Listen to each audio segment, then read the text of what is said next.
Channel P प्रस्तुत आरोग्य मंत्रमध्ये आपल्या सर्वांचं पुन्हा एकदा मनपूर्वक स्वागत। रंगनाथ हॉस्पिटल कोल्हापूर आणि गोकुळ IVF सेंटर यांचे संचालक डॉक्टर प्रवीण हेंद्रे हे आपल्या सोबत आहेत। आत्तापर्यंत गेले दोन शनिवार डॉक्टर आपण चर्चा करत आहोत ती म्हणजे की लॅप्रोस्कोपीचा नेमका शोध कसा लागला आणि त्यानंतरच्या मागच्या भागामध्ये कोल्हापूरमध्ये तुम्ही लॅप्रोस्कोपी किती खटपटीने आणलीत याबद्दल सुद्धा आपण चर्चा केली, ज्यामध्ये तुम्ही किती प्रयत्नांनी तो कॅमेरा घेतला, त्याच्यानंतर बाकीचे सगळी इक्विपमेंट्स जमवलीत आणि त्यानंतरच्या तुम्ही सुरू केलेल्या ज्या काही शस्त्रक्रिया आहेत, लॅप्रोस्कोपी सर्जरीज ज्या आहेत, तर त्याबद्दल आपण बोलायला सुरुवात केलेली होती। असं असतं ना की प्रत्येक वेळेला कुठला तरी एक चांगला हात आपल्या सोबत जर का आला तर आपण हळूहळू यशस्वीततेकडे जायला लागतो आणि तसेच डॉक्टर दीपक पाटील हे तुमच्या सोबत आले आणि तिथून एक वेगळा आयाम ह्या सगळ्या गोष्टींना मिळाला आणि तुमची जी कारकीर्द आहे तर ती सगळ्यांची एकूणच चांगली आणि सगळ्यात महत्त्वाचं पेशंटचं दुःख कमी झालं।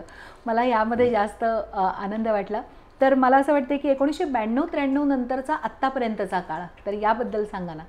तर हे 91ला आमचं पहिली लॅप्रोस्कोपिक अपेंडिक्स आम्ही केल्यानंतर मग तो आला, त्याची एंट्री झाल्यावर म्हणलं की आता याला परसेप्शन आहे, म्हणजे व्हिज्युअल परसेप्शन बरोबर आहे, त्याला कळतं की बाबा हे स्क्रीनवर जे दिसतं, कारण मूळ असतं ते लहान असतं पण स्क्रीनवर दिसताना ते खूप मोठं 30 ते 40 पट पर्सेंट नाही पट। अच्छा, हां, एवढं मोठं, म्हणजे समजा इथं मी जर काही 1 इंच जर हलवलं तिथं 1 फूट हलतं, तिथं 1 फूट 2 फूट आणि बघून तिथं बघून तुम्हाला इकडे सर्जरी करायची। अर्जुन टाईप, अर्जुनानं खाली पाण्यात बघून वर जसा मत्स्यभेद केला तसंच आहे। कारण कसं आहे की तुमचं वर्किंग ॲक्सिस जो आहे तो इथं आहे आणि व्हिज्युअल ॲक्सिस आहे तो तिकडे आहे, त्यामुळे हे असं काहीतरी चाललेलं आहे। ओके, मग ते हँड अँड आय कोऑर्डिनेशन जे पाहिजे ना, की मग तुम्ही वर पाहताय, खाली हाताने काम करताय। तर मी लॅप्रोस्कोपी चालूच होती, माझी डोळा लॅप्रोस्कोपी केली, मग व्हिडिओ लॅप्रोस्कोपी केली, पण त्याचा हात बसायचं गरजेचं होतं ना, तेव्हा तो CPR हॉस्पिटलमध्ये काम करत होता। मग CPR हॉस्पिटलमध्ये जे मी म्हणलं आता ॲपेंडिक्स आपण सगळ्यात पहिला सर्जरी आहे, ही पहिली आपण आत्मसात करणं गरजेचं आहे। तर मग त्याला सांगितलं, म्हणलं की आपण जे गरीब पेशंट आहेत त्यांची म्हणजे एक 500 रुपयामध्ये लॅप्रोस्कोपी ॲपेंडिक्स करायचं। साधारण तुम्हाला सांगतो एक 90 ते 100 ॲपेंडिक्स आम्ही केले, म्हणजे त्यात हात बसावा, त्याला गोडी निर्माण व्हावी यासाठी, म्हणजे 500 रुपयाला करायचं का, ते फक्त काय औषध आणि बोलायचे डॉक्टर ह्याचाच खर्च करा। मग त्यानंतर जेव्हा त्याचं हँड अँड आय कोऑर्डिनेशन म्हणजे चांगलं झालं, माझं पण सिंक्रोनायझेशन, कारण लॅप्रोस्कोपीमध्ये कसं आहे, कॅमेरा दाखवणारा माणूस आणि ऑपरेशन करणारा माणूस ह्या दोघांचेही म्हणजे समन्वय साधायला लागतो। म्हणजे त्याच्या डोक्यात जे चाललंय ते माझ्या डोक्यात चालायला लागतं। म्हणजे समजा आता त्याला जिथं जायचं आहे तर तिथं मग मी बरोबर माझा कॅमेरा घेऊन गेला पाहिजे, बरोबर। मग त्यामुळं हे सगळं हँड आय कोऑर्डिनेशन म्हणजे सिंक्रोनायझेशन हे सगळं 100 केसेसमध्ये झाल्यानंतर मग म्हणलं आता पुढची स्टेप केली पाहिजे, ते म्हणजे गॉल ब्लॅडर सर्जरी केली पाहिजे। कारण जगात जी काय लॅप्रोस्कोपीची जे काय गोल्ड स्टँडर्ड आहे तर ते लॅप्रोस्कोपिक कोलेसिस्टेक्टॉमी म्हणजे पित्ताशयाच्या पिशवीची जी शस्त्रक्रिया आहे ही गोल्ड स्टँडर्ड आहे। का बरं, म्हणजे त्याच्या मागचं कारण काय? तर त्याच्या मागचं कारण असं आहे, तुम्हाला सांगतोय का की ॲपेंडिक्स काय तुम्हाला खाली लूज आहे ते तुम्ही बघू शकता, पण आता ओपन गॉल ब्लॅडरची जी सर्जरी आहे म्हणजे टाक्याची, ते एक तर म्हणजे जिथे पोटावरती ती अशी तिरपी छेद घेतला जातो आणि प्रत्येक श्वासागणिक ते हालत राहतं, त्यामुळं पेशंटला ऑपरेशननंतर पेन भरपूर होतं। नंबर 2ची गोष्ट म्हणजे कशी आहे की तुमचा लॅप्रोस्कोप जो आहे तो त्याला पुढं अँगल असल्यामुळं अशा ठिकाणी जातो की जे ओपन सर्जरीमध्ये तुम्ही तिथं बघू पण शकत नाही, अशा ठिकाणी तो लॅप्रोस्कोप जातो। म्हणजे लॅप्रोस्कोपीचं विजन जे आहे, म्हणजे तिथे जी गॉल ब्लॅडर जे आहे ते पित्त नलिकेला तिथं चिकटलेलं असते, म्हणजे सिस्टिक डक्ट, ह्या डक्टला तुम्ही ओपन सर्जरीमध्ये इतकं इझिली करू शकत नाही जे लॅप्रोस्कोपीमध्ये करू शकता, म्हणून that is gold standard for laparoscopy is lap cholecystectomy. तर म्हणलं आता हे जगभर म्हणजे त्याचा प्रसार व्हायला लागलेला आहे। मोरेनं 1987ला केलं होतं पहिलं गॉल ब्लॅडर, म्हणलं चला म्हणलं आता, मग त्यावेळेसच हैदराबादला त्याचं ट्रेनिंग होतं। मग दीपक पाटील आमचे मित्र तिथं हैदराबादला गेले, पण तुम्हाला गंमत सांगतो ते लॅप्रोस्कोपीच्या ट्रेनिंगला तो गेला, त्याला एक क्लिपर लागायचा, मग तोपर्यंत मी क्लिपर मागवून घेतला होता, तो तिथून आला आणि दुसऱ्या दिवशी आम्ही गॉल ब्लॅडरची सर्जरी केली। मला वाटते तिथं एक गुलजार नावाची आजी होत्या, त्यांचं गॉलब्लॅडर आम्ही तेव्हा काढलं. त्याला पण 2.5 तास लागले. पण त्यानंतर मात्र आम्ही, आणि त्याला पण भूल द्यायला आमचा वसंत पाटीलच, दुसरं कोण नव्हतं. मग असे तुम्हाला सांगतो की मग ते एकदा हे अशा लॅप्रोस्कोपी आम्ही करायला सुरू केले कंबाईंड. मी गायनिक करायचो, अपेंडिक्स आणि गॉलब्लॅडर आम्ही दोघं एकत्र करायचो. असं करत करत 5-6 महिने गेले. 5-6 महिने गेल्यानंतर साधारण मे महिन्यामध्ये 1992च्या डेक्कन सर्जिकलचं म्हणजे हे होतं, काय म्हणतात त्याला, कॉन्फरन्स होती महाबळेश्वरला. आणि आमचे मित्र doctor Sudhakar Jadhav, paediatric surgeon आहेत ह्याला म्हणजे सांगलीला, तर ते त्याचे सेक्रेटरी होते. तर असं बोलता बोलता आम्ही सगळ्या अशा गप्पा मारायचो ना. त्यांना तो भेटला, काय झाला तर आज बोलायचं. म्हटलं अरे तुम्ही लॅप्रोस्कोपी करणार आहात तर तुम्ही तुमचं वर्क प्रेझेंट करा ना तिथं. म्हणलं बरं. म्हणलं ठीक आहे. म्हटलं मग आमचे तोपर्यंत म्हणजे साधारण ह्या 6-7 महिन्यामध्ये 150 केसेस झाल्या होत्या. मग त्या सगळ्या 150 केसेसचा आमचा स्टडी आम्ही केला. त्याचे वेगवेगळे म्हणजे गायनेक सर्जरीचे व्हिडिओ, मग तर अपेंडिक्सचे व्हिडिओ, फुटलेल्या अपेंडिक्सचे व्हिडिओ, मग तर गॉलब्लॅडरचे व्हिडिओ, हे सगळे आम्ही कंपाईल केले. आणि त्यावेळेस गंमत अशी होती की डॉक्टर चौगुले म्हणून मिरजेचे डॉक्टर आहेत, ते इंग्लंडला राहत होते आणि ते त्या ह्याच्यामध्ये लेक्चर देणार होते, म्हणजे गॉल ब्लॅडर सर्जरी लॅप्रोस्कोपी किती चांगली आहे हे सांगण्यासाठी ते येणार होते. आणि त्यावेळेस सुधाकर म्हणाला, अरे तुम्ही केले ते प्रेझेंट करा की रे. म्हटलं ठीक आहे. मग आम्ही प्रेझेंट केलं आणि तिथून म्हणजे खरोखर आमचा प्रसार आणि प्रचार जोरात सुरू झाला. जेवढे सर्जन तिथं आले होते त्या सगळ्या सर्जन, जवळजवळ मी तुम्हाला सांगतो कोल्हापूरच्या आसपास, पुण्यापासून खाली हुबळीपर्यंत, आटपाडीपासून पणजीपर्यंत 250 ते 300 डॉक्टरांच्या दवाखान्यामध्ये आम्ही जाऊन सर्जरी केलेली आहे. बापरे. सकाळी 5 वाजेपर्यंत आपली आपली प्रॅक्टिस करायची. 5 वाजता आमचं मोबाईल युनिट आम्ही तयार केलं. मग त्या मोबाईल युनिटमध्ये सगळं घेऊन जायचं, टी व्ही घेऊन जायचा, कार्बन डायऑक्साईड घेऊन जायचं, इन्सपलेटर घेऊन जायचं. म्हणजे त्यांचं फक्त थिएटर आणि फक्त म्हणजे त्यांचं सक्शन मशीन एक, थिएटर आणि जे काय ड्रिप लागायचे तेवढे, बाकी सर्व गोष्टी आमच्या. म्हणजे असं मोबाईल युनिट आम्ही म्हणजे 1991-92 पासून ते 2003 पर्यंत म्हणजे 12 वर्ष आम्ही एकत्र काम करायचो. We enjoyed our life like anything. कारण इतके सगळे मित्र आम्हाला वेगवेगळ्या गावी भेटले. ते जे काय आमचे बाकी मित्र असायचे ते सगळे ठरवायचे, आज हे जोडी येणार आहे बघा हेंद्रे पाटील. मग ऑपरेशन संपलं की मग आमच्या सगळ्या गप्पा टप्पा जेवण खाण करून मग रात्री कितीतरी 1-2 वाजता परत.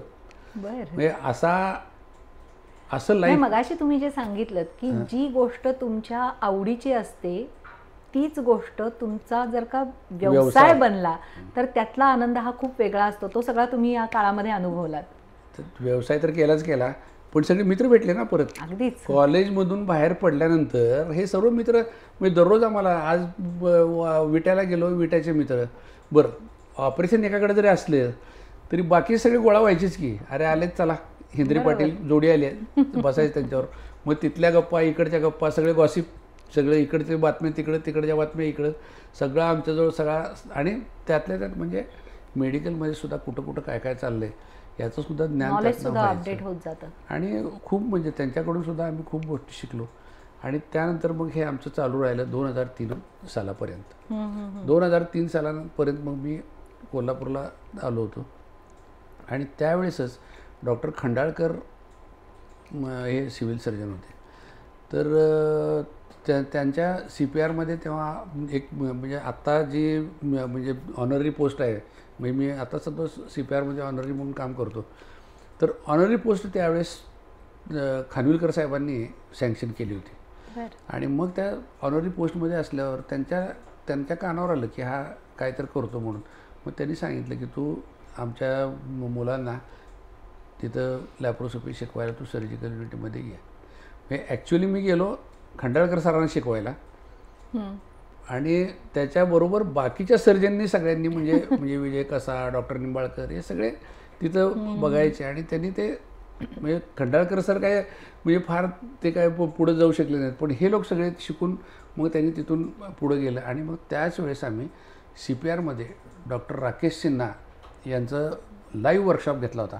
म्हणजे लॅप्रोस्कोपीचा कोल्हापूरमधला सगळ्यात पहिला जर हे काय म्हणतात लाईव्ह वर्कशॉप जर असेल तर मी थिएटरमधून दृकश्राव्य माध्यमातून तुम्ही ऑडिटोरियममध्ये बसल्या लोकांशी म्हणजे संवाद करता आणि त्याच्याशी चर्चा करता. तर राकेश सिन्हांचा पहिला तिथे वर्कशॉप झाला.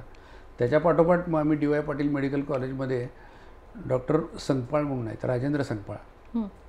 तर ते एंडोसुचरिंग म्हणजे लॅप्रोस्कोपीनं आतल्या टाके घालायची जी काय प्रक्रिया आहे त्याचा एक वर्कशॉप घेतला.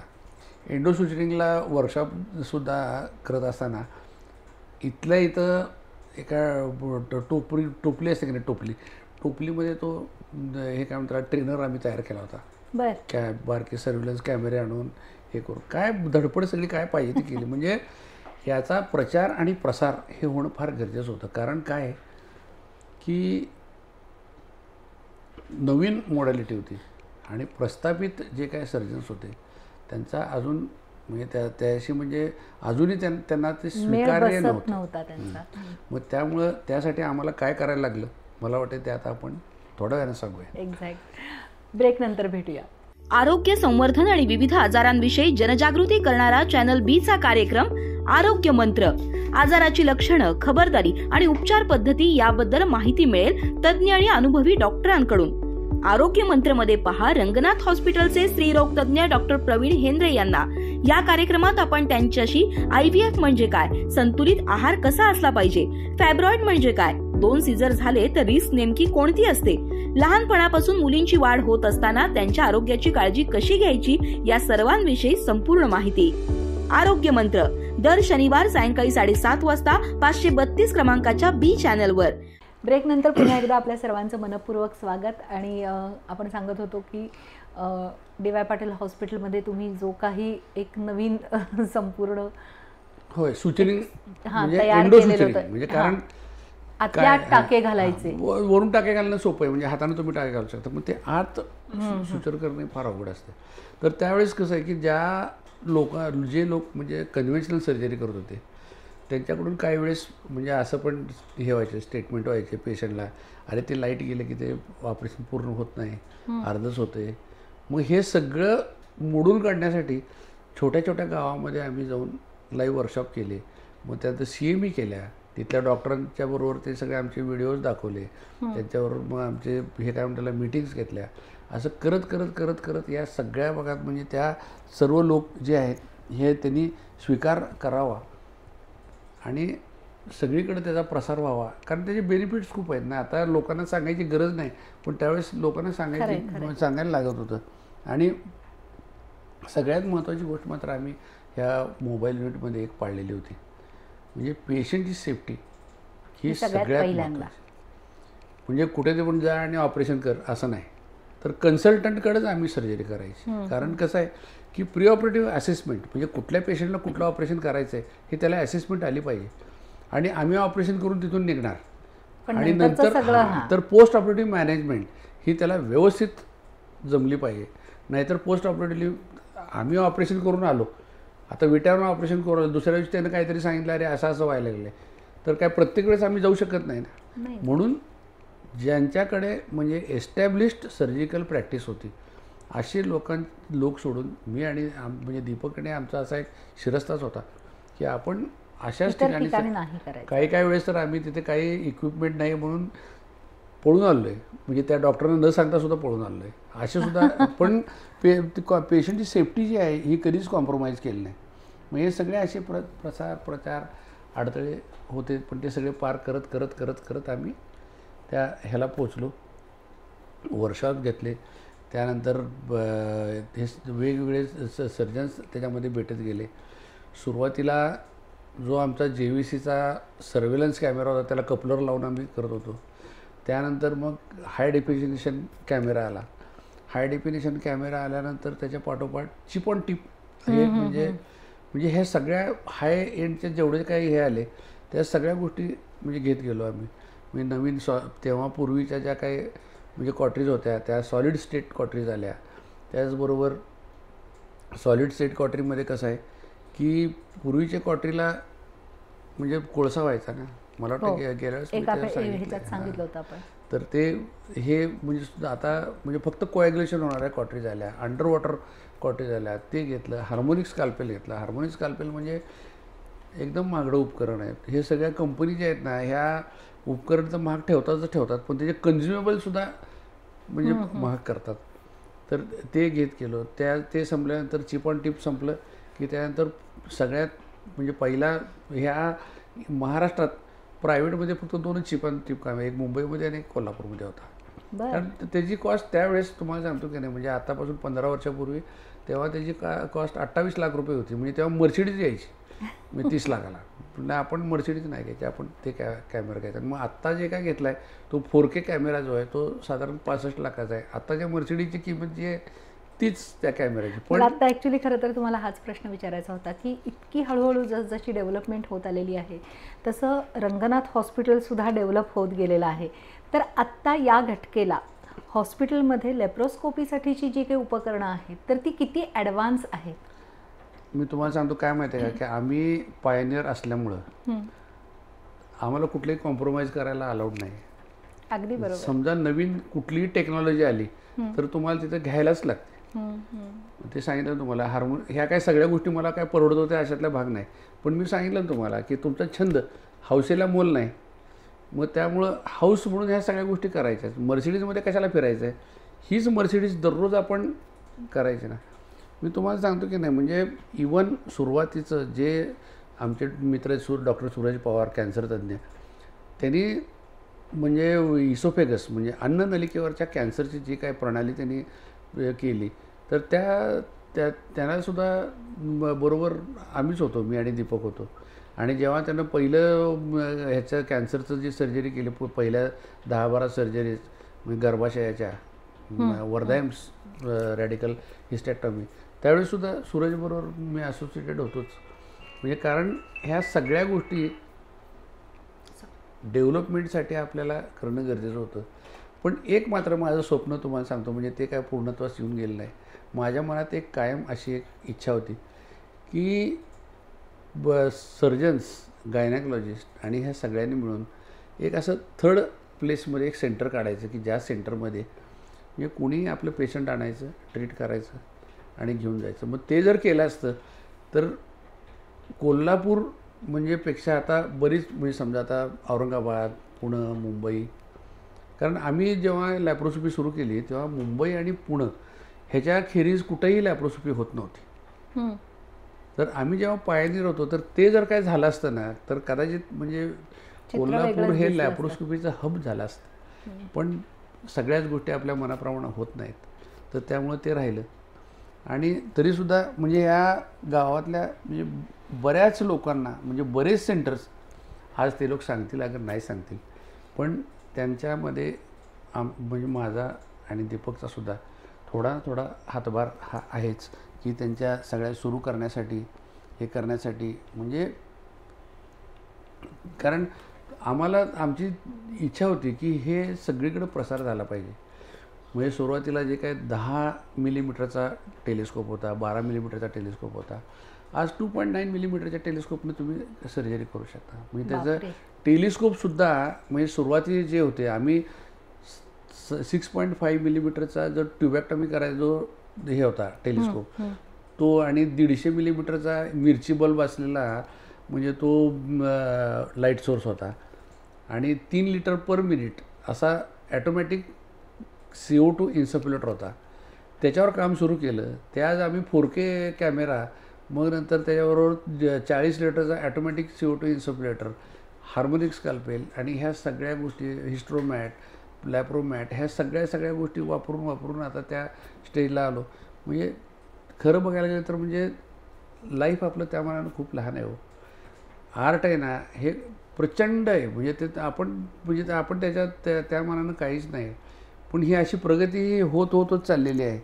आणि लॅप्रोस्कोपीचं पुढचं रूपांतर मला वाटतं आपण ते पण सांगितलं की हा जो मिलाफ आहे रोबोटिक सर्जरी हे म्हणजे लॅप्रोस्कोपी आणि हँड सर्जरी. कारण रोबोटिकमध्ये सगळ्यात महत्त्वाचं काय माहिती आहे का की आता आपल्या हाताच्या रिस्ट आहे जी म्हणजे ही आता मनगट जे आहे ह्याला अशी मुवमेंट आहे. पण अशी जरी मुवमेंट असली तरी 360 डिग्रीमध्ये तुम्ही काम करू शकत नाही. पण त्याला त्या रोबोटिक जो आर्म आहे ना, त्याचं जे टिप आहे ना, ते पूर्ण म्हणजे समजा आता हे तळहात आहे ना, हा पूर्ण या साईडला होऊ शकतो, कम्प्लीट 360 डिग्रीमध्ये फिरते.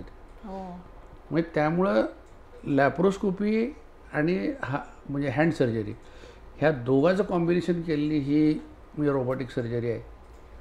त्याचं पण ट्रेनिंग घेतलं. सूरज पवारने आणला रोबोटिक सेंटर, ते पण ट्रेनिंग घेतलं. पण काय समाऊ ते मला काय म्हणजे फार काय म्हणजे करायला जमलं नाही. त्याचं कारण असं आहे की ज्यांना लॅप्रोस्कोपी येते त्यांना हे म्हणजे रोबोटिक सर्जरीचा लर्निंग कर्व फार मोठा आहे. मग त्यामुळे ते जमलं नाही. आणि मग त्याच्याबरोबर मग आता आमच्या रंगनाथ हॉस्पिटलमध्ये आमच्याकडे MUHS म्हणजे महाराष्ट्र युनिव्हर्सिटी जी आहे ऑफ हेल्थ सायन्सेसची नाशिकची, त्याच्या अंडर म्हणजे ट्रेनिंगला दरवर्षी 6 मुलं असतात. म्हणजे ते पोस्ट ग्रॅज्युएट, पण त्यांचं बेसिकली MD MS झाल्याशिवाय त्यांना तिथे काय एंट्री नसते. म्हणजे लॅप्रोस्कोपी फेलोशिप कोर्स आहे. मग त्याच्याचबरोबर आमच्याकडे म्हणजे लॅप्रोस्कोपी ट्रेनिंग इन्स्टिट्यूट आहे. आणि सगळ्यात आमच्या हॉस्पिटलमधलं युनिक गोष्ट म्हणजे जी आहे की जसं 5 स्टार हॉटेलला सी थ्रू किचन असतं, तसं आमच्या operation theatre is a see through. म्हणजे कोणीही त्या म्हणजे कोणी म्हणजे पेशंटचे रिलेटिव्ह लाईव्ह सर्जरी आत कशी चाललेली आहे हे बघू शकतात. स्क्रीनवरती काय चाललं आहे ते बघू शकतात. ऑपरेशन कोण करतं हे बघू शकतात. त्यांचे हात कसे चालतात हे बघू शकतात. बऱ्याच वेळेस काय झालं असतं माहिती आहे की जेव्हा अशा मोठ्या सर्जरी असतात 4 तासाच्या 5 तासाच्या, तेव्हा पेशंट हा थिएटरमध्ये असतो आणि ती रिलेटिव्ह सगळे अशी काळजी म्हणजे आपला जीव मुठीत धरून बसले, अरे 4 तास झाले काय केले काय माहीत नाही बाबा. असा प्रश्न आमच्याकडे नाही. कारण ते येऊन बघतात, मॉनिटर चाललं आहे, हार्ट चालू आहे, भुलीचा डॉक्टर भूल देतो आहे, चांगलं ऑपरेशन सगळं शांतपणे सगळं चाललं आहे. त्याच्यावरून त्यांना सगळ्यांच्या बॉडी लँग्वेजवरून कळतं की सगळं काही व्यवस्थित चाललं आहे. शांतपणे बाहेर जाऊन चहा पित बसतात.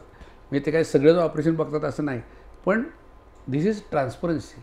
आणि ही खरोखर पेशंटच्या आणि रिलेटिव्हच्या दृष्टिकोनातून म्हणजे खरोखर चांगली आहे. मेडिकल एथिक्समध्ये बसतं का नाही मला माहीत नाही, पण हे आमच्याकडे ते आम्ही केलेलं आहे. आणि सगळ्यात तुम्हाला सांगतो ही लॅप्रोस्कोपीची गंमत अशी आहे की ही लॅप्रोस्कोपी एवढी ही का झाली, काय म्हणतात त्याला, म्हणजे सक्सेसफुल का झाली, दॅट वॉज चेंज. बरोबर. वाय इट इज बेटर, म्हणजे का you should change for better असं माझं म्हणणं होतं ना. तर त्याची तुलना मी एक साध्या गोष्टीवरून सांगतो तुम्हाला की एक डोंगर आहे, समजा डोंगर किंवा एक टेकडी, आणि टेकडीच्या वरती तुमचा शत्रू आहे आणि तुम्हाला टेकडीच्या खालून त्या टेकडीवरती जाऊन त्या शत्रूशी लढायचं आहे. म्हणजे तुमची अर्धी एनर्जी जी आहे लढण्यापूर्वी त्या चढण्यातच जाते. बरोबर. आणि तेच त्याच्याऐवजी समजा की तुम्हाला हेलिकॉप्टरमध्ये बसवलं आहे आणि तिथे तुम्ही युआर ड्रॉप द्या, मी तुम्हाला तिथं टाकलं, तर मग तुमच्या हातात म्हणजे तुम्ही ताजेतवाने युआर म्हणजे स्ट्रॉंग आहे, तुम्ही लगेच त्याला मारामारी कराल. तसं लॅप्रोस्कोपीच आहे. इथं ओपन करून तिथपर्यंत पोचेस्तोवर म्हणजे तुमचा निम्मा वेळ जो जातो त्याच्याऐवजी तुम्ही डायरेक्ट तिथपर्यंत डायरेक्ट एकदा तुम्ही स्कोप आत घातला म्हणजे स्कोपची जी म्हणजे पोटाची जी हे आहेत ना स्नायू आहेत ना, आमच्या पेशंटांना सांगताना आम्ही असंच सांगतो की समजा आता एक गनी बॅग आहे, पोतं आहे, तर पोत्यामध्ये तुम्हाला धान्य आहे ते तुम्हाला तपासायचं आहे. तर तुम्ही कसं तपासू शकाल, एक तर म्हणजे ते तोंड उचवाल किंवा दुसरी गोष्ट त्याच्यावर एक कट घ्याल आणि त्यातलं हे बघाल, आणि तिसरं म्हणजे आपण बम म्हणतात ना, बम बम घातला की ते धान्य आहे, तुम्ही तुम्हाला सॅम्पल आलं बाहेर, तुम्ही आला की मग ते जे फायबर्स आहेत त्याचे असे परत जोडले जातात. लॅप्रोस्कोपी म्हणजे थोडक्यात पोटात बम घालण्यासारखं आहे. फक्त ते बम घालत असताना त्याच्यामध्ये जे ट्रोकार आहेत का नाही, तर त्याच्यामध्ये इंटरचेंज करता यावं म्हणून असं फुंकणी टाईप एक असतं की ज्याच्यातनं गॅस पण जाणार नाही, त्याला वॉल असतो आणि त्यातून ते म्हणजे एक इन्स्ट्रुमेंट काढायचं, सीझर काढायची, कटर घालायचा, ग्रास्पर घालायचा, हे असं सगळं हे चालू असतं. आणि ह्या सगळ्या गोष्टी पेशंट शांतपणे म्हणजे बघत असतात. पण हे सगळं करत असताना लोकल ॲनेस्थेशिया असतो का? नाही, त्याला वेगवेगळ्या सर्जरीला वेगवेगळ्या ॲनेस्थेशिया. बरं. मोठ्या सर्जरीला जे आहेत ना वेगवेगळं कॉम्बिनेशन करायला लागतात. म्हणजे स्पायनल म्हणजे पाठीतून इंजेक्शन, स्पायनल इपिड्युरल म्हणजे स्पायनल प्लस इपिड्युरल, किंवा दुसऱ्या बऱ्याच वेळेस इपिड्युरल प्लस जनरल ॲनेस्थेशिया किंवा पूर्ण जनरल ॲनेस्थेशिया.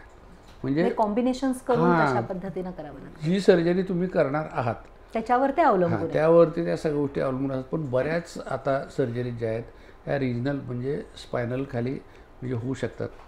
पूर्वी ऑपरेशन करायला 3 तास 4 तास जे लागायचे ते आता लवकर होते ना. सगळं इक्विपमेंट चांगलं आलं. तुमचं कॅमेरा 4K कॅमेरा जेव्हा असतो तेव्हा छोट्या छोट्या रक्तवाहिन्या, ते नर्व्स, ते टिश्यू डिफरन्शिएशन पण खूप आलं. मग त्यामुळं आणि दुसरी गोष्ट मगाशीच तुम्हाला सांगितलं तसं की म्हणजे समजा एक रक्ताचा थेंब जरी तिथून आला तर तुम्हाला तिथे दिसताना 10 मिलीमीटर 10 ml दिसते. मग तुम्ही लगेच त्याला हे करू शकता. त्यामुळे मिनिमम रक्तस्रावामध्ये हे ऑपरेशन होतं. त्याचबरोबर सगळा आतला जो काही हे आहे एन्व्हायरमेंट आहे हे मॉइस्ट एन्व्हायरमेंट आहे. ते म्हणजे ओपन होत नाही, ड्राय होत नाही. त्यामुळं पेशंटची म्हणजे ऑपरेशन नंतर चिकटण्याची जी काही शक्यता असते आतल्यात ती कमी असते. त्याचबरोबर पेशंट लवकरात लवकर त्याला आपण म्हणजे खायला प्यायला पण देऊ शकतो. पेशंट लवकर घरी जातो, परत तो आपल्या कामावर लवकर जातो. म्हणजे पेशंटच्या वर्क एफिशियन्सीवर काहीही म्हणजे कमी परिणाम होतो. नाही, तो पिरियड जो आहे ना तुम्हाला सांगतो म्हणजे जो समजा एखादा ऑपरेशन झाल्यानंतर 3 महिने 2 महिने जो लागतो तो 2 आठवडे 3 आठवडे तो आठवड्यावर येतो. आणि डिपेंडिंग ऑन तुमच्या सगळ्या ह्याच्यावर म्हणजे सर्जरीवर आणि वापरणाऱ्या इक्विपमेंटवरती मॉर्बिडिटी जी आहे. मला वाटतं एकदा मॉर्टॅलिटीबद्दल मी बोललो होतो. लॅप्रोस्कोपिक सर्जरीमुळं काय झालं आहे तर एकतर म्हणजे हे सगळे फायदे तर झाले आहेतच आहेत. पण पेशंटची मॉर्बिडिटी म्हणजे त्याचे जे ऑपरेशन नंतरच्या ज्या होणाऱ्या तक्रारी आणि त्रास ह्या कमी झालेल्या आहेत. आणि आज आपण म्हणजे सुश्रुताच्या सर्जरीपासून लॅप्रोस्कोपीच्या आणि रोबोटिक सर्जरीपर्यंत आपण पोहोचलेलो आहे. मला वाटतं की हा प्रवास जो आहे ना काय होणार तर तो आपल्याला माहित खूप सुंदर असा आहे. कारण अगदी पुरातन कालापासून आत्ताच्या काळापर्यंत म्हणजे 2024 सालामध्ये आपण हा जेव्हा इंटरव्ह्यू घेतोय तर तिथंपर्यंत रोबोटिक सर्जरी ही सुद्धा कोल्हापूरमध्ये येऊन पोहोचलेली आहे. आणि त्याचेही फायदे तोटे जेही काही आहेत तर ते कालांतरानं आपल्याला दिसतीलच. पण हा एकूणच संपूर्ण प्रवास जाणून घेण्यामध्ये डॉक्टर खूप छान वाटलं. कारण आता लोकांच्या लक्षात येईल की आपण ही संपूर्ण सिरीज जी करतो आहोत आरोग्य मंत्र तर ही त्यांच्या माहितीसाठी किंवा त्यांच्या ज्ञानामध्ये भर घालण्यासाठी किती महत्त्वाची आहे. कारण यानंतर जो आपला विषय सुरू होणार आहे स्त्रीच्या आरोग्याबद्दलचा तर तो खूप अवघड असणार आहे. तो खूप समजून घेण्यासारखा असणार आहे पण तेवढाच इंटरेस्टिंगसुद्धा असणार आहे. मला असं वाटतं की गेले काही दिवस जी काही आपण सगळी पार्श्वभूमी तयार करतोय तर ती त्या पुढच्या विषयासाठी जास्त योग्य आहे. आणि पुढचा आठवड्यामध्ये वेगळा विषय घेऊन तुमच्या भेटीला पुन्हा एकदा येत आहोत. नमस्कार.